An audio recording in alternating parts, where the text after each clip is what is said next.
So, Emily Thornberry, thanks for being here. Not at all. So, as we know, 2 days ago, Donald Trump won the presidential election. Now, it could be argued that that might be a good thing for the Labour Party, because Trump won because he energised people in a new way, and he got them out to vote, much like Jeremy Corbyn has done with the grassroots. However, unlike Trump, Jeremy Corbyn is a socialist in what is fundamentally a rightward-leaning country. So, how do you think Labour can hope to win a general election with a leader who's so far away from the median voter? And what do you think Labour socialism can offer the people who feel like they've been left behind? Well, that's an extraordinarily loaded question, isn't it? Let me put it this way. There are communities in Britain that have been ignored for far too long. I would say since the 1980s there have been mines that have closed, there have been big employers that have left, and it's left communities without the jobs. And so people have ended up in jobs that aren't unionised, that aren't paid properly, that aren't properly regulated. People have had to rely on tax credits in order to make ends meet. They've had to work a couple of part-time jobs.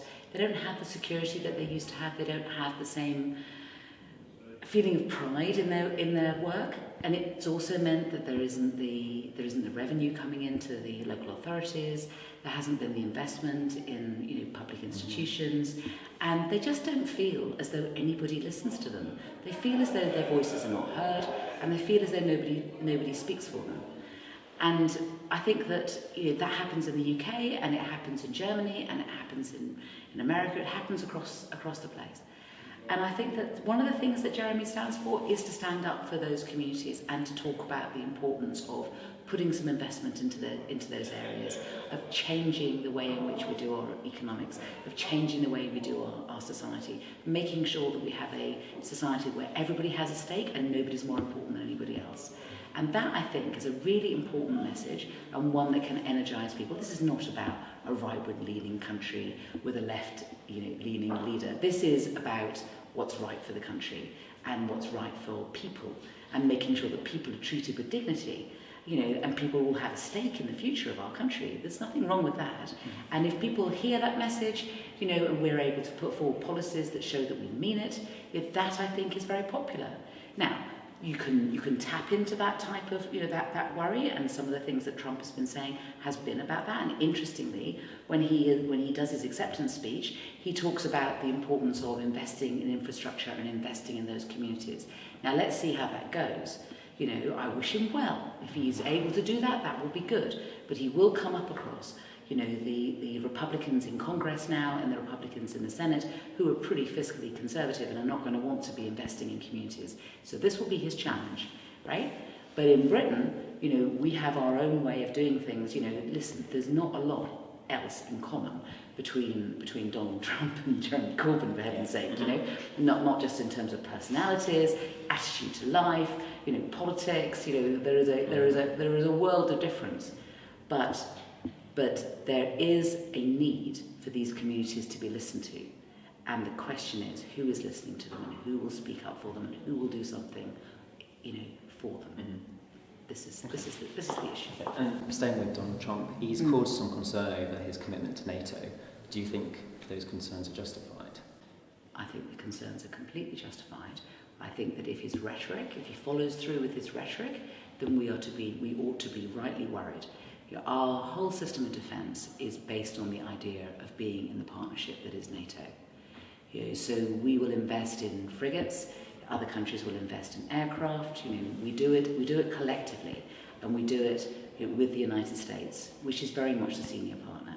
Now, if the senior partner is thinking of turning its back on NATO, that is something that we should be profoundly worried about. I mean, not as much as people in the Baltic states who border on to Russia. And if I was living in Tallinn, I would be worried by Trump's election and what that means for the security and future of the Baltic states. I mean, hopefully he doesn't mean it. Hopefully it was just rhetoric. The next few months and years we will see. And I think it's very important that the British government go to see Donald Trump and tell him some home truths about the security of Europe and about the responsibility of the United States and the way in which we we invest, and the decisions that we've made, which have been based on the idea of a continuing partnership with the United States.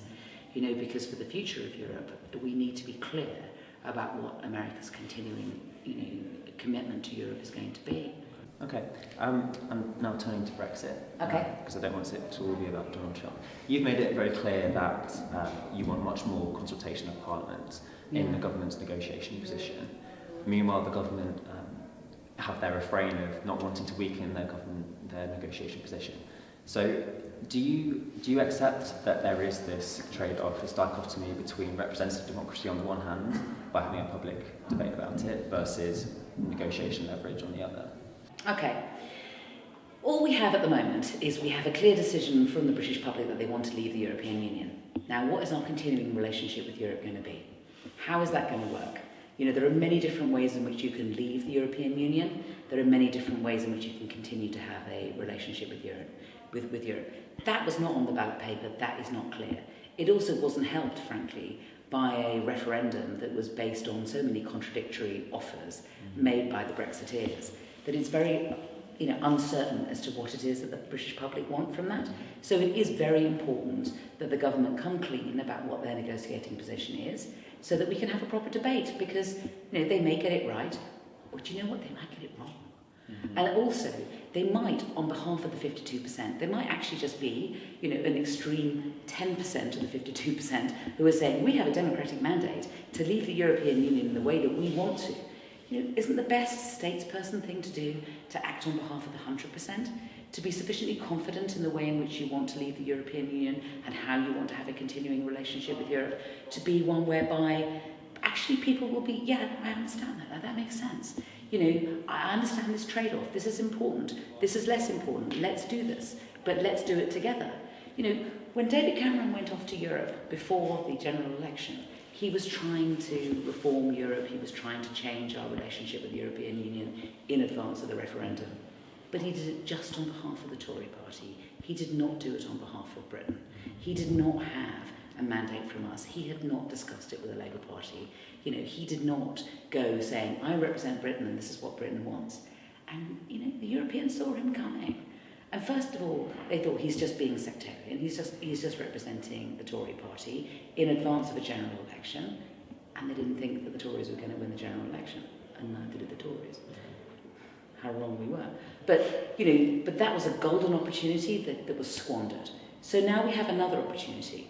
But the problem is, I do not believe that the reason the Tories don't want to tell the rest of the country what their negotiating position is because they don't want to reveal their hand. Because on April the 1st, which will be the day after they begin the negotiations, right, the other 27 countries are going to email us and tell us what it is that the negotiating position is.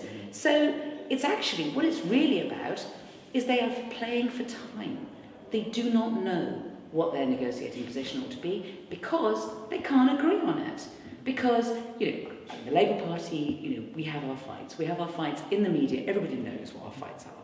But the Tory party is divided, more divided than we are. But they go off and they have their fights in closed rooms, in locked rooms. Well, that isn't good enough. They can't just go into a locked room and have a punch-up and then come out and secretly negotiate, you know, on behalf of the future of my grandchildren. I'm not having it. And neither should anybody else. You know, we are a democracy, and and Theresa May ought to have, you know, Parliament and the people behind her when she goes off to Europe and negotiates on behalf of us for our future. That's what I would say. Okay, and lastly, in all likelihood, Theresa May will have to come to Parliament. Yeah. So, Jeremy Corbyn has said that one red line for the Labour Party is continued access to the single market. Yeah. If the government doesn't give that guarantee, how will the Labour Party vote? What we want to do is we want them to come to Parliament and tell us what their negotiating position is. Not all the details, but, you know, essentially, what are the trade-offs? You know, what are the main headlines? You know, give us your general idea. Give us your general plan, so that we can, as a country, debate that and make sure you're doing the right thing. Yeah. And if they're doing the wrong thing, they're doing the wrong thing, but they need to know they are not doing it with the support of the British public. Now, we will not get in the way of triggering Article 50, but we will get in the way of them triggering Article 50 and negotiating in the wrong way. because she must not know that she has the support of the British public because we just blindly support her. Oh, she's the Prime Minister. I'm sure she'll be fine. I'm sure it will be great. It won't. It might not be. It might be great. It might work out fine. But it will only work out fine if we all agree the plan and if it makes some sense. And it's not good enough for them just to say, trust us, it'll all be fine.